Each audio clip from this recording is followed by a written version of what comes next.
খবর শুনছেন ডব্লিউবি সংবাদ টিভি ইউটিউব চ্যানেল থেকে। খবরের শুরুতে দেখে নেব পশ্চিমবঙ্গ সহ দেশ এবং বিদেশের বাছাই করা সব তাজা সংবাদগুলি। খবরের শুরুতেই জানাবো আজকের সংবাদ শিরোনাম। ভয়াবহ বিমান দুর্ঘটনা, রানওয়ে থেকে চাকা পিছলে সমুদ্রে পড়ে গেল বিমান, মৃত বিদেশি লোকেদের ভোটে কেন আমি বিধায়ক হব, নন্দীগ্রামে অনুপ্রবেশকারী নিয়ে বিস্ফোরক শুভেন্দু। পাকিস্তানের সেনা কনভয় ফের বড় হামলা, অন্তত 7 জওয়ানের মৃত্যু, আহত 15। দক্ষিণ 24 পরগনায় টিএমসি বিক্ষোভের মুখে শুভেন্দু, এবার পুলিশে অভিযোগ দায়ের বিরোধী দলনেতার। বাংলাদেশ সীমান্তে গরু পাচার, পুলিশ পৌঁছতেই ঝাঁপিয়ে পড়ল পাচারকারীরা। তাহলে ভবানীপুরে বিজেপি প্রার্থী শুভেন্দু অধিকারী নন্দীগ্রামের পর আবার মমতার মুখোমুখি। ময়না থেকে নিজেকেই প্রার্থী ঘোষণা দিনদার, দোষের কিছুই দেখছেন না শুভেন্দু। 2 বছরে মিলবে 60,000 সুদ, কোন স্কিমে টাকা রাখলে মিলবে অতিরিক্ত টাকা। বাংলায় প্রচুর ধর্ষক বেড়ে গিয়েছে, ধর্ষকদের শেষ করার জন্য মা কালীর খড়গটা লাগবে, শুভেন্দু।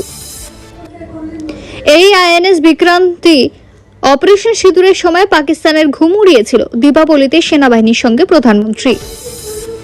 হংকং বিমানবন্দরে অবতরণের সময় রানওয়ে থেকে ছিটকে সমুদ্রে পড়ল বিমান, নিহত 2। দীপাবলির আগের রাতেই নামলো আধার, 2 বাইকের মুখোমুখি ধাক্কায় মৃত্যু 2 যুবকের। তৃণমূল প্রাক্তন কাউন্সিলরের গুলি করে খুনের চেষ্টা, বন্দুকের বাঁট দিয়ে ফাটালো মাথা। দীপাবলিতে অন্ধকারে মহাগঠবন্ধন, বিহারে আরো 6 আসনে প্রার্থী দিল কংগ্রেস। বিশ্বের জনপ্রিয়তম পর্ন সাম্রাজ্যের মালিক, গ্রেপ্তার বাংলাদেশি দম্পতি। বাংলা এসআইআর করতে গেলে ধোলাই হবে, পেটাই হবে, তীব্র আক্রমণ মন্ত্রীর। 26-এর ভোটে প্রথম বিজেপি প্রার্থীর নাম ঘোষণা, দলের আগেই কে কোন কেন্দ্রে। মা ইলিশ রক্ষায় ধুন্ধুমার কাণ্ড, নদীর বুকে বাঁশ দা নিয়ে হামলা বাংলাদেশের জেলেদের, বিপাকে ইউনূস সরকার। কয়েকশো ভিডিও আছে, 4 নভেম্বরের পর প্রমাণ সহ দেখাবো, কিসের কথা বললেন শুভেন্দু। নিরামিষাশী গ্রাহককে আমিষ বিরিয়ানি, হোটেলে তোলপাড়, গুলি করে খুন মালিককে। মেয়েকে যৌন হেনস্থার বদলা, যুবককে খুন করে আত্মসমর্পণ বাবার। মুখ্যমন্ত্রী যদি 100 টাকা দেন 25 টাকার কাজ হয়, 26-এর আগে বেসুরো তৃণমূল বিধায়ক। তেলেঙ্গানায় কনস্টেবলকে ছুরি মেরে খুন, গ্রেপ্তারের পর পুলিশের গুলিতে মৃত্যু মূল অভিযুক্তে। আওয়ামী লীগের সুখবর, হাসিনার দলে নিষেধাজ্ঞা তুলতে ইউনূসকে চিঠি 6 বিশ্ব মানবাধিকার সংস্থার। বালুচিস্তান আলাদা দেশ, সৌদি আরবে সালমানের বক্তব্যে তীব্র বিতর্ক, ক্ষোভ পাকিস্তানিদের। দুর্যোগে মহারাষ্ট্রকে 1,500 কোটি, বাংলাকে শূন্য, বিজেপির বঞ্চনা ফাঁস করলেন শিন্দে। রাতের অন্ধকারে আচমকায় দেওয়ারের গোপনাঙ্গে ছুরির কোপ, বৌদির চাঞ্চল্য উত্তরপ্রদেশে।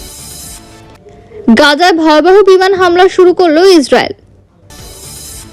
মুখ্যমন্ত্রী 100 টাকা পাঠালে 25 টাকার কাজ হয়, দলের মঞ্চ থেকে কাটমানি নিয়ে সরব তৃণমূল বিধায়ক।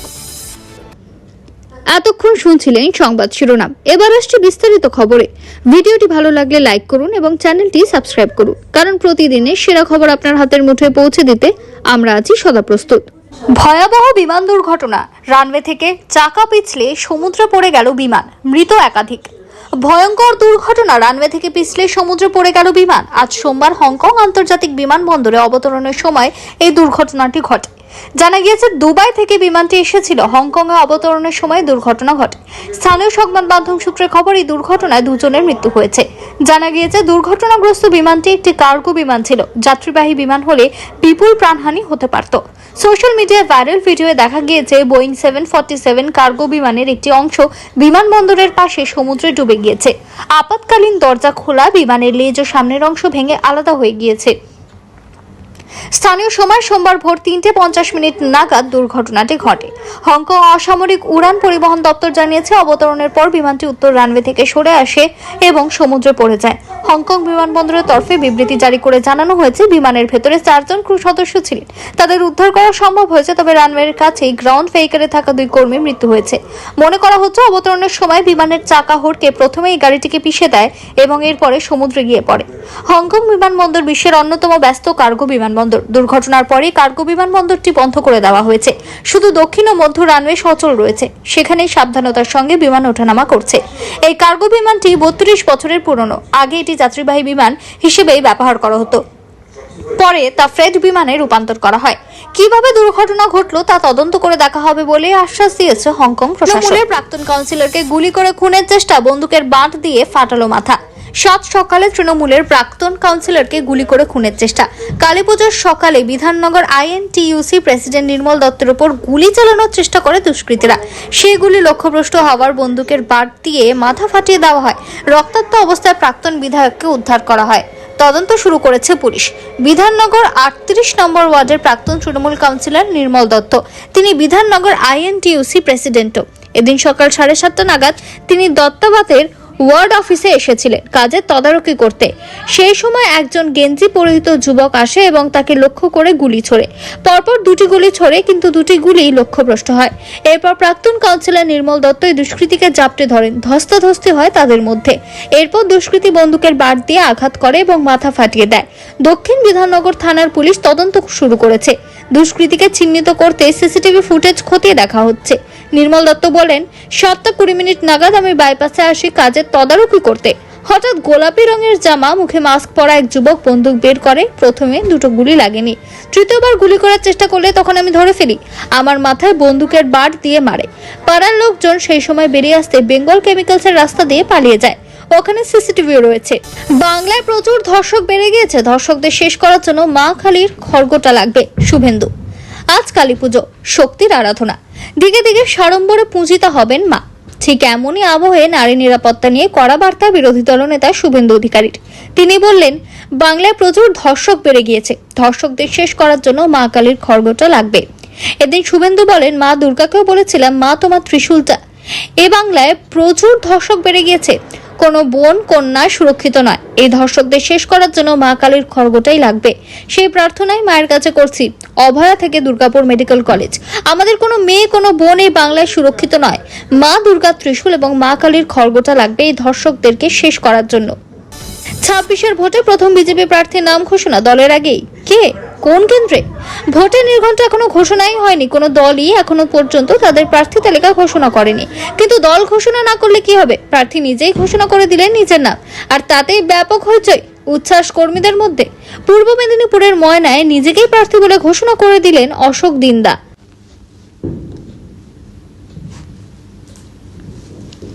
প্রাক্তন ভারতীয় ক্রিকেটার অশোক দিন্দা নিজেই ঘোষণা করলেন 2026 সালের বিধানসভা ভোটে ময়নায় প্রার্থী হবেন তিনি।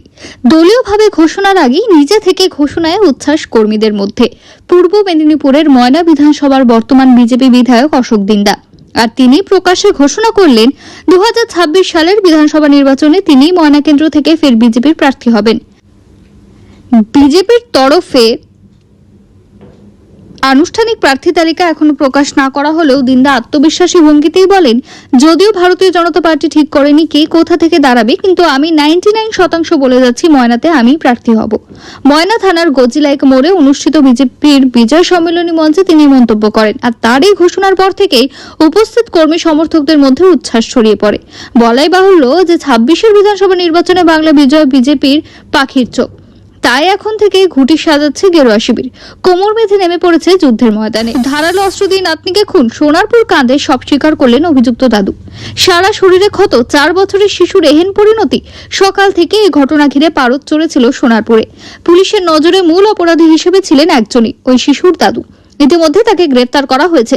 আটক করা হয়েছে শিশুর পরিচারিকা ও দিদাকেও। আর তারপরেই তদন্তে এসেছে নতুন মোড়। কি ঘটেছিল? রবিবার সন্ধ্যায় চাঞ্চল্য ছড়ালো সোনারপুর থানার অন্তর্গত কদিলে এই কদমতলা এলাকায়। হঠাৎ করে একটি বাড়ি থেকে শোনা যায় শিশুর আর্তনাদ। ওই চিৎকার শুনে ছুটে যায় পাড়ার লোকজন, ঢুকে পড়ে বাড়িতে। সেখানে গিয়ে তারা দেখেন শিশুটি মাটিতে লুটিয়ে পড়ে রয়েছে, শরীরে ক্ষত, রক্তে ভেসে যাচ্ছে গোটা ঘর। তৎক্ষণাৎ স্থানীয়রাই ওই শিশুকে সুভাষগ্রাম গ্রামীণ হাসপাতালে নিয়ে যায়, কিন্তু অনেকটাই দেরি হয়ে গিয়েছিল। শিশুটিকে মৃত বলে ঘোষণা করেন চিকিৎসকরা। সেই সন্ধ্যায় ঠিক কি হয়েছিল? শিশুর শরীরের ক্ষতচিহ্ন, নেপথ্যে হাত কার, কেনই বা সেদিন চিৎকার করে উঠেছিল সে? ঘটনার পর থেকেই ঠিক এই প্রশ্নগুলি ভাবাচ্ছিল পুলিশকে, যার উত্তর পাওয়া গেল দাদু গ্রেফতার হতে। শিশুকন্যা খুনে নতুন মোড়। পুলিশ সূত্রে খবর, জেরার মুখে পড়ে সব স্বীকার করেছেন অভিযুক্ত। পুলিশকে তিনি জানিয়েছেন এই খুনের নেপথ্যে হাত রয়েছে তারই। রবিবার সন্ধ্যায় ধারালো অস্ত্র দিয়ে নিজের নাতনিকে খুন করেছেন তিনি। এমনকি নাতনিকে কারোর সঙ্গে খেলতেও দিতেন না, কার্যত বাড়িতেই বন্দী করে রাখতেন। কিন্তু কেন এমনটা করলেন? পুলিশের অনুমান মানসিকভাবে বিকারগ্রস্ত অভিযুক্ত। বলে রাখাও প্রয়োজন একই অনুমান স্থানীয়দেরও। তারা জানিয়েছেন কোনো শিশুকেই সহ্য করতে পারতেন না তিনি। বড্ড খিটখিটে বদমেজাজি নাতনিকেও সারাদিন ঘরেই আটকে রাখতেন। ওই অভিযুক্তের মোট 2 জন কন্যা সন্তান রয়েছে, যাদের মধ্যে একজনের মৃত্যু ঘিরে অভিযোগ রয়েছে এলাকাবাসীর। তাদের দাবি প্রথম কন্যাকেও তিনিই খুন করেছিলেন।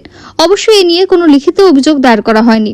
তাহলে ভবানীপুরে বিজেপি প্রার্থী শুভেন্দু অধিকারী নন্দীগ্রামের পর আবার মমতার মুখোমুখি।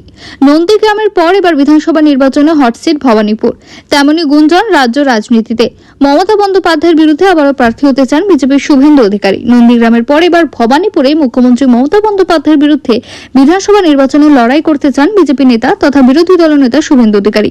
ঘনিষ্ঠদের কাছে তিনি তেমনই ইচ্ছে প্রকাশ করেছেন। তবে দলই শেষ সিদ্ধান্ত নেবে এই বিষয়টার সঙ্গে জুড়ে দিয়েছেন শুভেন্দু।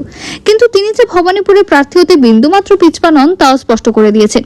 গত বিধানসভা নির্বাচনে চেনা ছক ভেঙে মমতা আচমকাই অধিকারীদের গড় হিসেবে পরিচিত নন্দীগ্রামে লড়াই করেছিলেন। জেতার ব্যাপারে তিনি এতটাই আশাবাদী ছিলেন যে দ্বিতীয় কোনো আসনে প্রার্থী হননি। প্রচারে গিয়ে পায়ে চোটও পেয়েছিলেন। এত কিছুর পরেও শেষ রক্ষা হয়নি, হেরে গিয়েছিলেন। যদিও শুভেন্দুর জয় নিয়ে বিতর্ক রয়েছে, এখনো মামলা চলছে। শুভেন্দুর কথা প্রশ্ন উঠছে, এবার কি মমতা খাস্তালুক হিসেবে পরিচিত ভবানীপুরে আসবেন লড়াই করতে? একাধিক জনসভায় শুভেন্দু অধিকারী বলেছেন, আগের বারে নন্দীগ্রামে হারিয়েছিলাম, এবার ভবানীপুরে হারাবো। তবে তিনি হারাবেন না দল মমতাকে ভবানীপুরে হারাবে তা স্পষ্ট করেননি শুভেন্দু।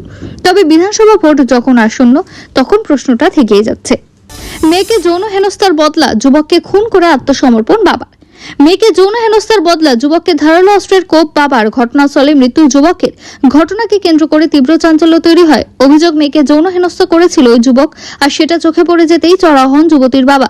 শনিবার রাতে ঘটনাটি ঘটেছে ওড়িশার ঢেঙ্কানাল জেলায়। পুলিশ সূত্রে খবর, অভিযুক্তের নাম রূপা পাঙ্গুয়া। শনিবার রাতে আচমকাই নিজের মেয়ের সঙ্গে যৌন হেনস্থার ঘটনা ঘটতে দেখেন তিনি। করুণাকর বেহারা নামের এক যুবককে ওই অবস্থায় দেখে ফেলে আর নিজের রাগ সামলাতে পারেননি। ধারালো অস্ত্র দিয়ে আঘাত করেন যুবককে। ঘটনাস্থলে মৃত্যু হয় তার। খুনের দায় স্বীকার করে ঘটনার পরে স্থানীয় থানায় গিয়ে আত্মসমর্পণ করেন অভিযুক্ত রূপা পিঙ্গুয়া। ঘটনাকে কেন্দ্র করে রীতিমতো চাঞ্চল্য ছড়িয়ে পড়ে এলাকায়। ছেলে মৃত্যুর খবর পেয়ে ঘটনাস্থলে ছুটে যান মৃত যুবকের বাবা কাশীনাথ বেহারা। সঙ্গে যান আত্মীয়রা। তারা রূপা পাঙ্গুয়ার বিরুদ্ধে খুনের অভিযোগ তুলে সরব হন। কড়া ব্যবস্থা নেওয়ার দাবিও জানান। তবে ঘটনাকে কেন্দ্র করে একাধিক তথ্য সামনে আসছে। স্থানীয়দের কারো দাবি, অভিযুক্তের মেয়ের সঙ্গে মৃত যুবকের অনেকদিন ধরেই একটা সম্পর্ক ছিল। নিজের মেয়ের সঙ্গে অশালীন অবস্থায় করুণাকরকে দেখে ফেলেছিলেন পিঙ্গুয়া। সে কারণে তিনি ধারালো অস্ত্র দিয়ে আঘাত করেন বলে অভিযোগ। একদিনে 7 বার বিক্ষোভের মুখে কারা চালালো হামলা? 15 অভিযুক্তের নাম সামনে আনলেন শুভেন্দু। একই দিনে 7টি জায়গায় বিরোধী দলনেতাকে ঘিরে বিক্ষোভ হামলার অভিযোগ। রবিবার পুজো উদ্বোধনে বেরিয়ে একের পর এক বিক্ষোভের মুখে পড়েন শুভেন্দু। এই নিয়ে উত্তপ্ত রাজ্য রাজনীতি। যেখানে রাজনীতির কোনো প্রশ্ন নেই, হিন্দুদের পুজো উদ্বোধনে গিয়ে কেন বিক্ষোভের মুখোমুখি হতে হবে, এই নিয়ে গতকালই ক্ষোভ প্রকাশ করেছিলেন শুভেন্দু। এবার নিজের উপর হামলাকারীদের পরিচয় সামনে আনলেন বিজেপি নেতা। হামলা প্রসঙ্গে কি বললেন শুভেন্দু? এদিন এক্স হ্যান্ডেলে শুভেন্দু লেখেন, গতকাল অর্থাৎ 19 অক্টোবর 2025-এ দক্ষিণ 24 পরগনা জেলার সুন্দরবন পুলিশ জেলার আওতাধীন এলাকায় আমার পূর্ব নির্ধারিত হিন্দু ধর্মীয় অনুষ্ঠান কর্মসূচি তথা কালী পুজো দীপাবলি উৎসবে যোগ দিতে যাওয়ার সময় একাধিক স্থানে দুষ্কৃতিকারীরা আমাকে আক্রমণ করে।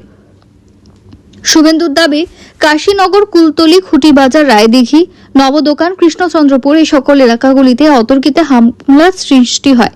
বিরোধী দলনেতার কথায়, আমার সফরের বিস্তারিত সূচির আগের থেকে সুন্দরবন পুলিশ জেলার পুলিশ সুপারকে জানানো হয়েছিল যাতে কোনো অপ্রত্যাশিত ঘটনা না ঘটে। কিন্তু পুলিশ শুধুমাত্র সেই দায়িত্ব পালনে সম্পূর্ণ ব্যর্থ হয়েছে তাই নয়, বরং দুষ্কৃতীদের জমায়েতও সাহায্য করেছে। বিস্ফোরক অভিযোগ তুলে তিনি বলেন, গতকালের ঘটনা কোনো আকস্মিক গুন্ডামির ঘটনা নয়, এটি শাসক দল তৃণমূল কংগ্রেসের এক মরিয়া ষড়যন্ত্র, যেখানে তারা বেআইনি বাংলাদেশি মুসলিম অনুপ্রবেশকারীদের উস্কানি দিয়ে বিরোধী দলের উপর হামলা চালানোর অস্ত্র হিসেবে ব্যবহার করছে।